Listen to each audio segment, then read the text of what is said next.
Hey everybody, welcome back to Prepper Junkie. Today on the table we have an FN AR-15. Let's get this review started.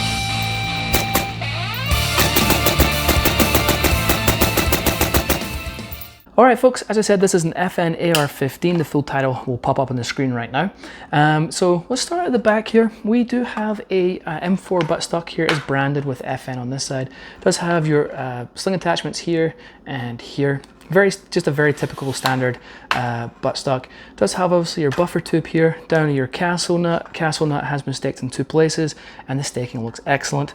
Moving along, you do have a M4 charging handle here. It's the very bog standard charging handle. They work just fine though. I mean, obviously, if you watch the channel, you know things like this is what I like to upgrade, but they do work just fine, no problems whatsoever. It does come with iron sights here, and so they do flip up like so, and they lock into place, and there's a detent on the outside, like a little detent button, just push down to push your iron sights down. It's really nice that they come with iron sights. You don't have to go and buy them because, you know, iron sights are going to cost you anywhere from about 50 to 100 bucks depending on what you get. So it's nice that they do come with that, with the rifle. So the top and bottom is 7075 T6 aluminum. As you would expect.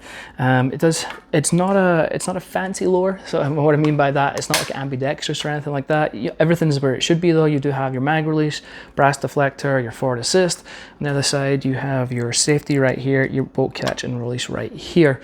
And then on this side, it has the FN logo and things like that on there.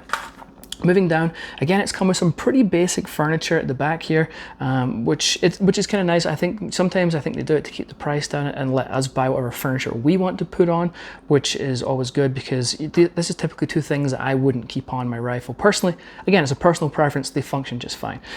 You do have a mil-spec single stage trigger right here. Let's go over the trigger. Okay, and so you got a little bit of take up. Just a little bit, and then you've got that break there, and it's pretty crisp and so on. And then you got your reset, a little bit of let out, and you can hear that it's tactile, and it's tactile and audible, which is nice. But again, it's just a mil-spec trigger, but it definitely works. Then you have a straight trigger guard here. Again, personal preference, I like the curved ones, just give me a little bit more room in there, but it does come with that. And then you have obviously your mag well. And the gun does come with a branded FN on the bottom here, FN magazine, 30 round mag, metal mag if your state allows it. So moving up, obviously the EOTech, this is an EOTech EXPS 3-0, does not come with the gun, but just in case you're wondering what it is. Moving on up to the rail here, this is a Midwest Industries rail, showing right here, that's their logo. I do like their rails a lot, and you can see here it's got 1913 pick rail all the way along the top here. It's a 15-inch pick rail. Well, the handguard's 15 inches with a 15-inch pick rail, and you can see it's got some cutouts right here to help lighten this handguard down, and it's got M-lock slots the whole way around, so you can attach anything and everything that you need. Tons of space there.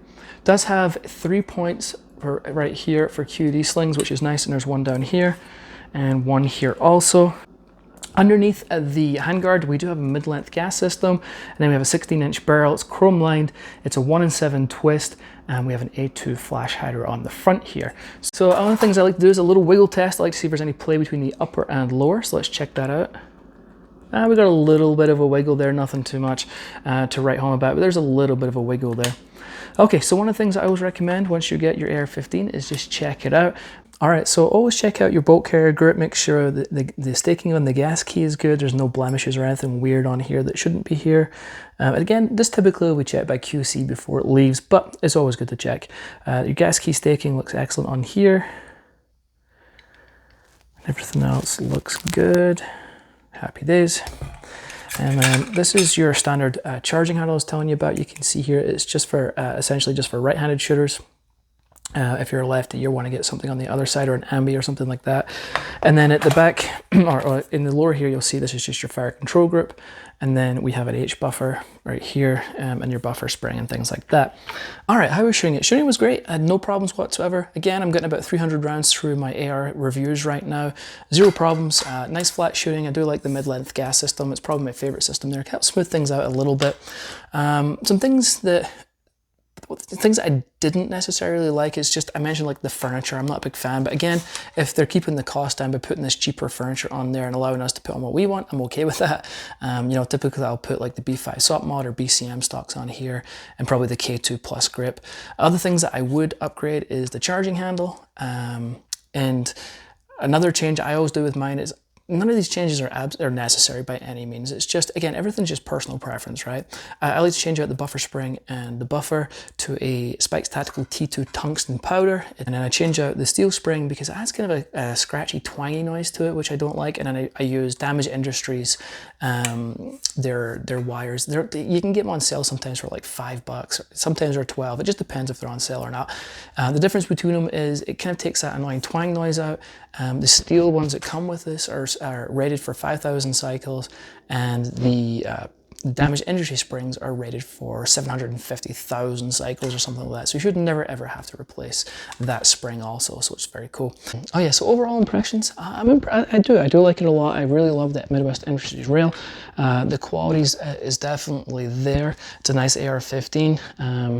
You know, you're gonna pick these up for approximately $1,200, depending if you can get it cheaper or more expensive elsewhere. So for $1,200, I mean, you're looking at the same kind of level, price-wise at least, as like BCM. BCMs have gone up a little bit in the past here. BCM sometimes $1,200, $1,300, $1,400, but you're kind of talking in that ballpark, and I don't think you'd be disappointed. FN they make their own barrels in-house. They're excellent quality, high quality barrels, and they're known for making excellent firearms. So buy with confidence. If you have any questions, please ask below. I'm always happy to help out wherever I can. And if you haven't hit that like and subscribe button, please do so. It doesn't cost a thing, but I do greatly appreciate it, and it helps the channel out a lot. And that's it, folks. All right, until next time, I'll catch you later.